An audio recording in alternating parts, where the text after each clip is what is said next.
Kirmen Uribe naiz, eta irakurriko dizuet Muxe nire novela berriaren pasarte bat.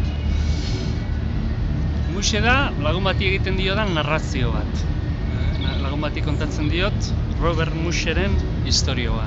Robert Muxe idazlea izan zen, eta bere etxean hartu zuen Bilbotik 1927an ateratako haur bat. Zenbaitek uste du, geure burua egiten goazela. Eta neurri batean egia da.